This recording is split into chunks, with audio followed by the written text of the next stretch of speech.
The Don't blue look light. at the blue light. The blue light. The blue. Blue shirt. Blue light.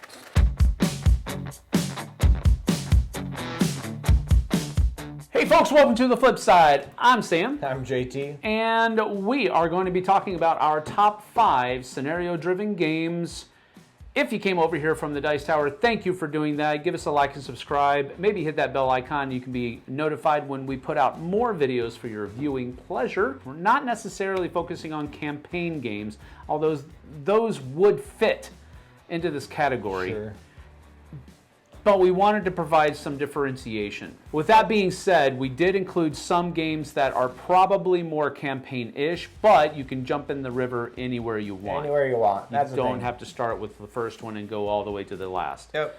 So keep that in mind. Generally speaking, we are ready to go, so let's hit it. All right, my number 5 is a game that I still have to teach you how to play. For a shuffle? No, I'm just kidding. That's not scenario-driven, but yes, that's another one I have to teach you how to play. This one is scenario-driven. It's actually a storybook game where you open it up and the storybook is your board for the game. This is called Thorgal, the board game. I thought this was a campaign game. It isn't. Really? It can be played. Just Can be scenarios. played. Just scenarios. There's no leveling up in between each scenarios story, or whatever else. Nope. Oh, well, it's in between. interesting. Now, you can play it campaign, where you can keep your levels up from scenario 1 and carry them into scenario 2. You can do that. You don't have to do that. Well, how do you start at scenario 2, like wimpy, if you don't do that? I don't think so. That's the thing. That's the thing. Like if I wanted to go to scenario 9 with a fresh character. I am not willing to die on this hill. There you go. But I will say this: you do not. I'm You're 99% positive. That's fair. That the rule book says you do not have to play these in order. You can play them in any order you want to. It's just because what you're doing in the game is you are trying to figure out how to solve this puzzle's problem. Yeah. In scenario 2. I want to learn this game. And like that puzzle is different than in scenario 1. But you do level up over the course of a game, yes. But you don't have to play them in any specific order. I'm almost positive the rulebook says that specifically. But again, I'm not willing to die on that hill. Fair. I really enjoy this game though, and I think you will too. You might find that it's a little fiddly, but I really like the thing that I think you might think is fiddly. Oh, okay. But I really want to teach it to you. We're going to do it. That's my number 5, Thorgal, the board game. 10-4. All right, well, my number 5, spoilers from the last video, which you're going to go watch after this video, if you didn't watch it already before this video. My number 5 is a crossover from the last video, and this is called Unsettled. Unsettled is a fantastic scenario-driven game where you're going down to one of a multitude of planets. Even on that planet, there may be 3 or 4 different full scenarios that you get to play out, which play out completely differently and have different goals and different, but basically in Unsettled, you are an unfortunate group of scientists. Maybe you landed there on purpose, but probably not, but landed on some crazy planet and you're trying to figure out how to survive and or get off the planet before it eats you, explodes, melts, or whatever else. It's a very cool game. It is. You're going down, you're managing your resources, but each of the planets will, you'll have a multi-tiered scenario that you're doing. The first thing you got to do is go find the pod. Second thing you got to do is figure out which green fungus you can patch the pod with, and then you go on and go on. So it's a very cool game. Yes. There's a bunch of planets, I think 11 now or 13 now, I don't know. They're coming out with more. And each of those planets has, like I said, 3 or 4 scenarios a piece that are different. Yes. So a lot of replayability. It's a very unassuming cover. You would not know how thematically and scenario-driven this game is based on how the box looks. So don't judge a book by its cover. This is one that I literally turned a blind eye to because of the box alone. He got it in, we played it, and It's super neat. Seriously kicking super myself neat. in the butt for skipping over this one. Yep. Great game. All right, my number 4 is one that actually got mentioned in our last segment over on the Dice Tower as a lesser Not version just fair. of scenario-driven Marvel game. Champions? It is not. Oh. I don't like Marvel Champions. No. Marvel Zombies, however, Oh, gotcha. is a scenario-driven game. He chose another game within the Zombicide universe for his poster boy for this scenario-driven category. Yeah. But I'm going to choose Marvel Zombies. I do enjoy it. I think it does tick off that scenario-driven thing. For sure. You're doing something different in each of the different missions that you're going to be sent out. One of the things that I haven't done yet is I haven't played as the heroes. I've only played as the... Zombies. no, the other way around. I'm sorry. I've only played as the heroes going... Really? No. You've only... I get confused. I've only played as the zombies, not as the heroes, battling against the zombified heroes. Yeah. But I really enjoy this game. A little bit of that is probably I've been watching the second and third season of What If, and they keep going back to all of these like zombie heroes, and I love that. That's funny. And it's kind of strange, but I really enjoy the What If series as well. And Marvel Zombies is exactly that. What if Yep. the heroes that we all know and love caught that zombie virus, whatever it's called? I love it. So that's my number 4, Marvel Zombies. That's a good pick. My pick was better slightly. Yeah. That was a good pick. No, And I'm it was just kidding. lower, so... That's right. Because neither one is extremely scenario thematic. Yes, But that is- regardless, awesome.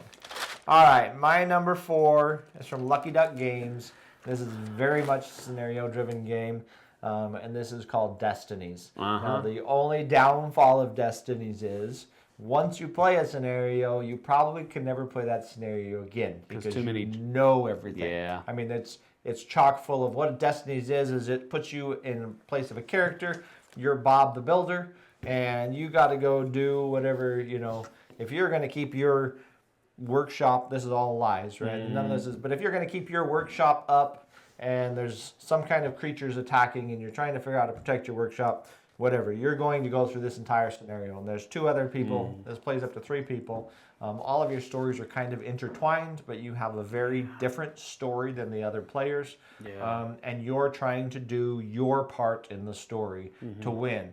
And then you're going to find out at the end that the other player was really the person trying to tear down your building or whatever else. But the story is the 3 stories flow together very well. You're going across the land, going to towns, doing whatever, finding the silver dagger before the other person finds the silver dagger or whatever else. But you're doing this scenario. The problem is once you've done the scenario, you probably know too much to do it again with new people or the same people or whatever else. The scenario's kind of done at that point. Although there's a ton of scenarios, maybe you'll forget. But That it's weird because I do agree that this is heavily a scenario-driven game, but it has that moniker that I think most campaign games suffer from, in that you can't really replay a scenario. It loses its surprise sure. at all of its different places. So I understand. I agree that it's a scenario thing.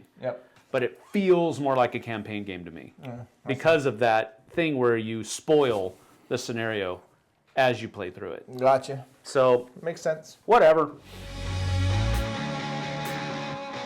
My number 3 is, again, may not be it feels very scenario driven for me because it's dependent on the monster that you're going to go after. And that is Cthulhu Death May Die. It feels very scenario driven to me because I don't think you can play this campaign. Can you? No. Yeah, it's not a campaign. There's nothing there. I didn't think so, but he has more Yes, a lot more. experience with it. Yeah, a lot more experience with it than I do.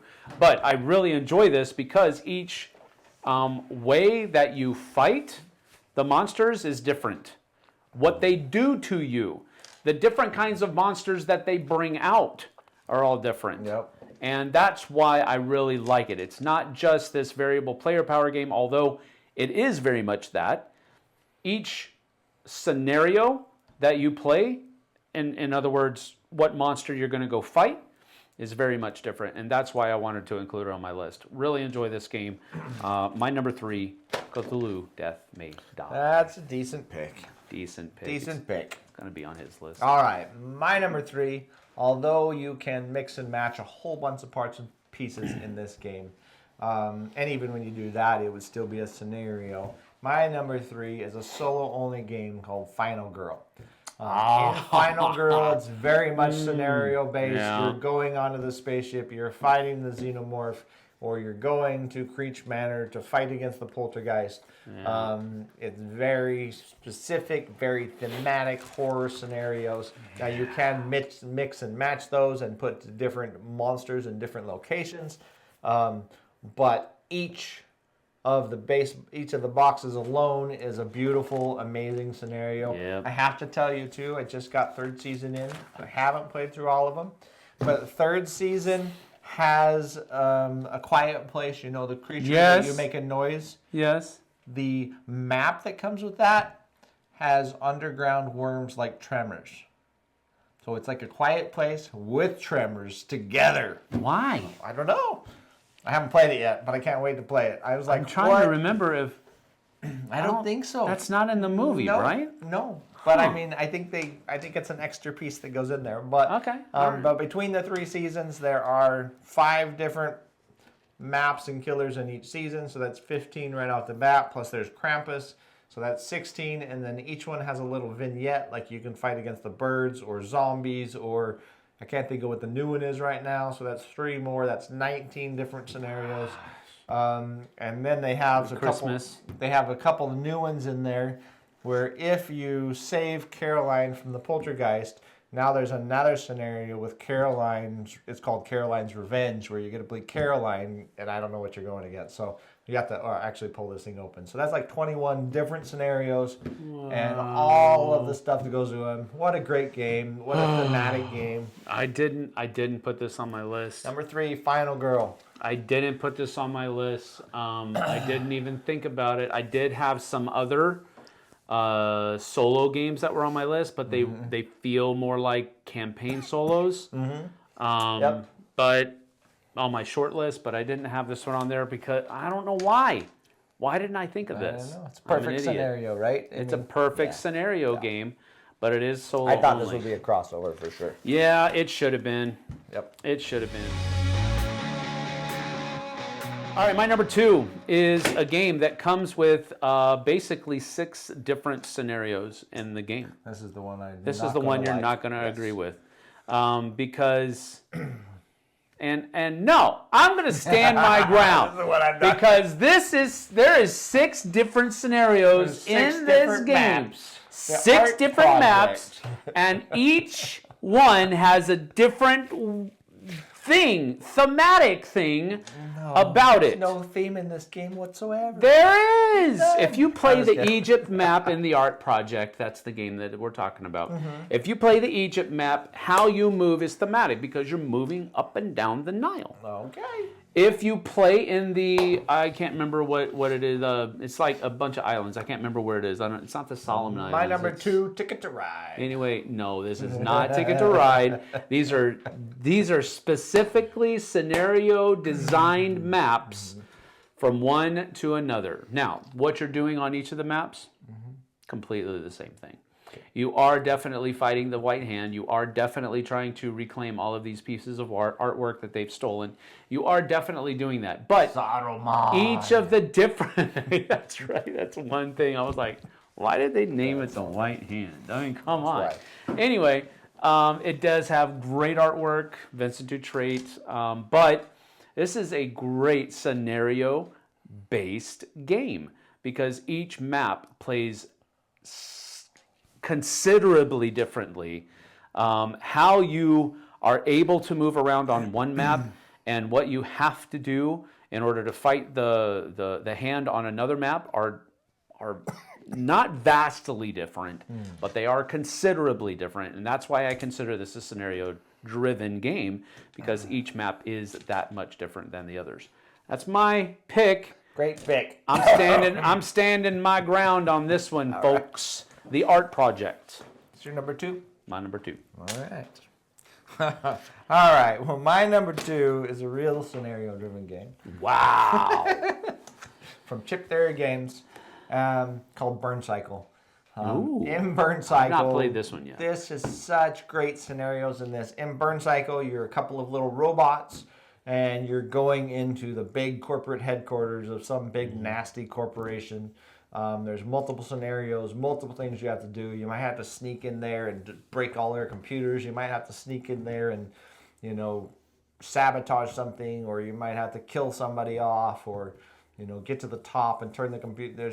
There's so many different scenarios, and these scenarios are very, very thinky, very puzzly, and you're doing that within the abilities of your robots.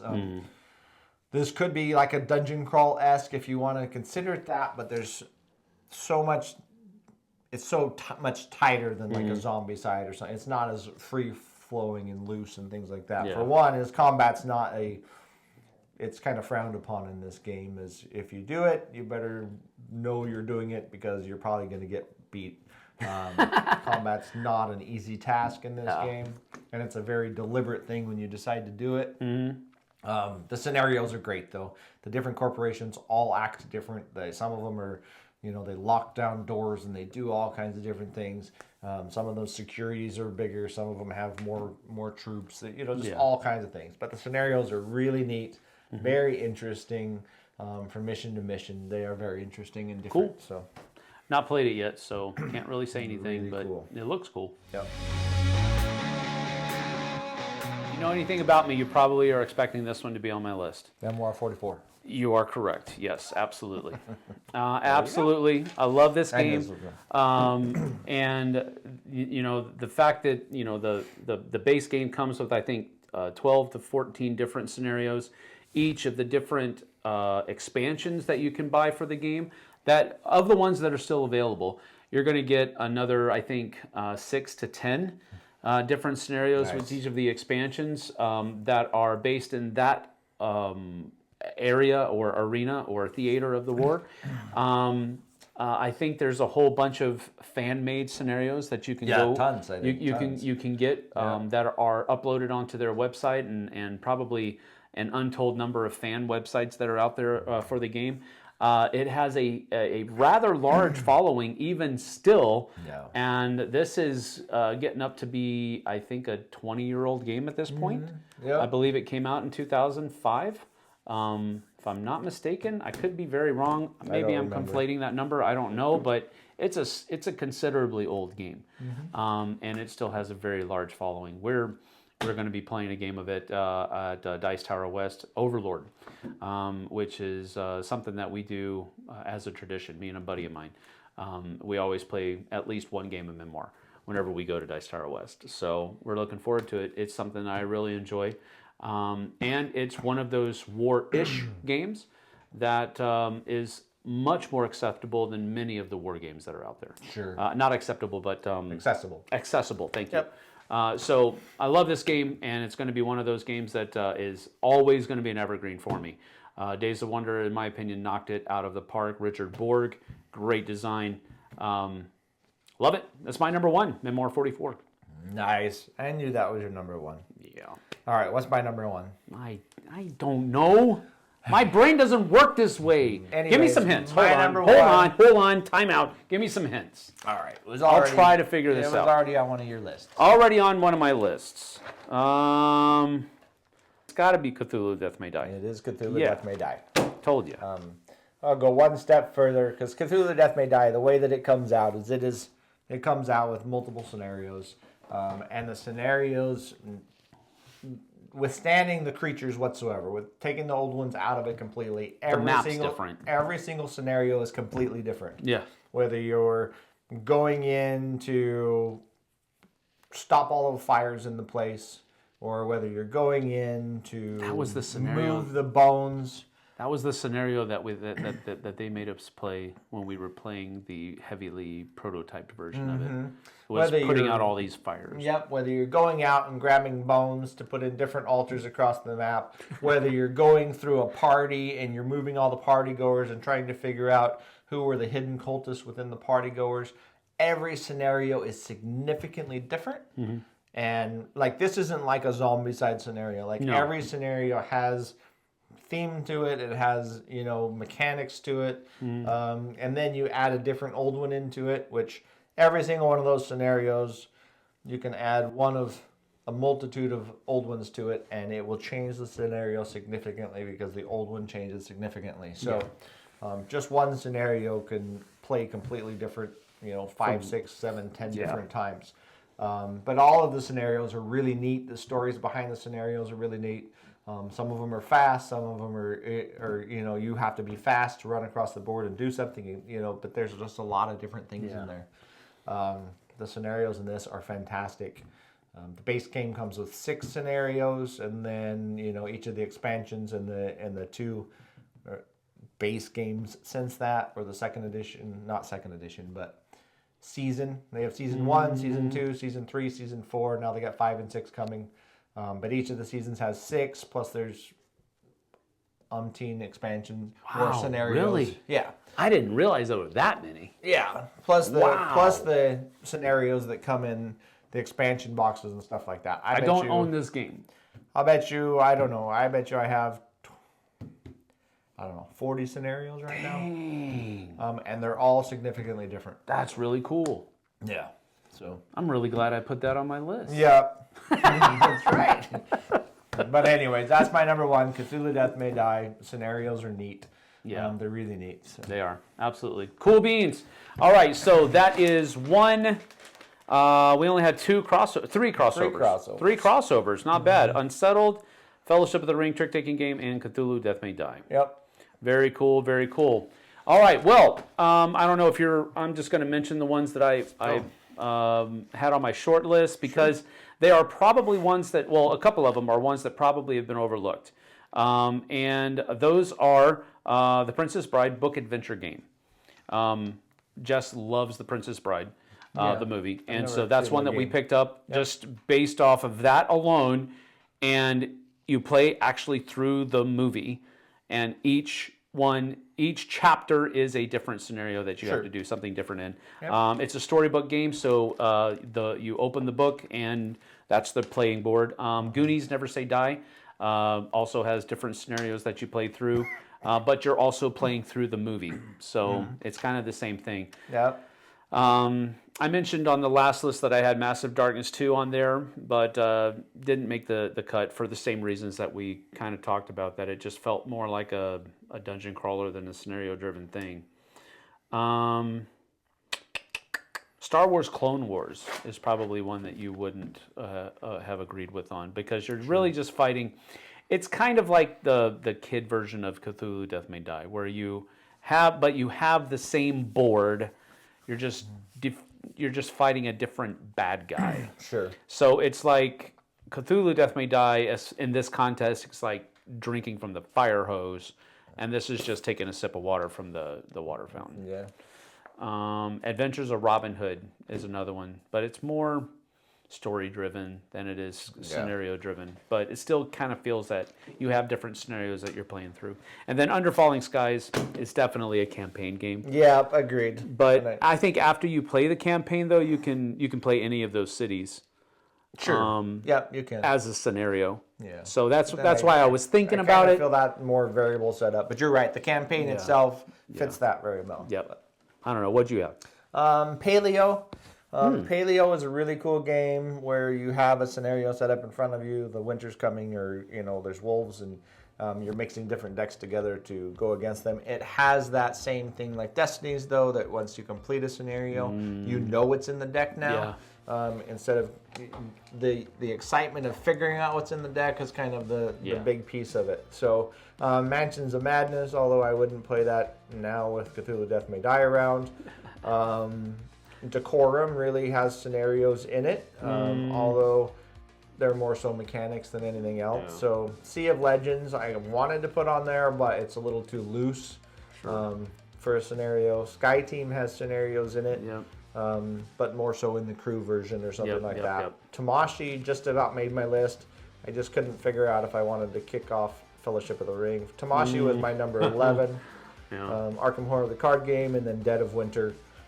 Dead of Winter has scenarios to it, although the scenarios aren't the significant piece of the puzzle, right? I think it's the expansion that brings in, because I actually had that. That was the first one I wrote down, and I actually opened up the rule book. There are no scenarios in there. There are no scenarios in there.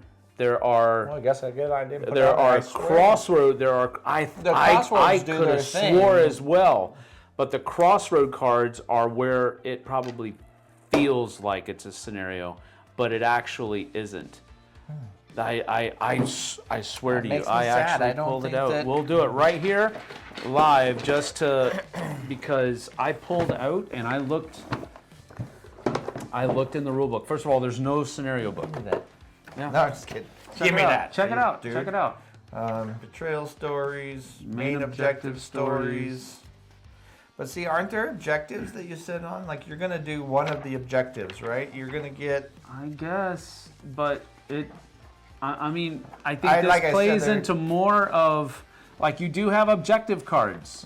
Yeah. Main objective cards. You do have those. Yeah. See, this is the scenario card. That's what I would call a scenario card. Because to win this specific card, to win this specific scenario, you have to do this. I guess. But like I said, it's a small piece. Yeah. And there's a lot more stuff going on in it. But you do get a card that says whatever. You have to. But see, to me, this feels like more like what you were saying would differentiate it from a scenario-driven game. What do you mean? Like you were saying how this is just more like setup. Like you set up a certain way, but then you play the game the way, and you're just trying to beat this. And that's not... That's true, but each of these has a specific setup and a specific victory condition. But that's why I didn't put on there, because it wasn't quite... Yeah, that's what I mean. That's what I mean. But you're right. It just didn't feel. It didn't have that. Yeah, it just didn't get there for me. But absolutely love the game. But it just didn't have that scenario-driven quality that I was looking for. Yep. Right on. Well, that's it. Our top 5 and a little bit of extra. A little bit of extra. Thanks for joining us. We certainly appreciate y'all being here. We'll see you guys and gals on the flip side. Take care. Tell us which ones we missed down below that meet my standards. See you later.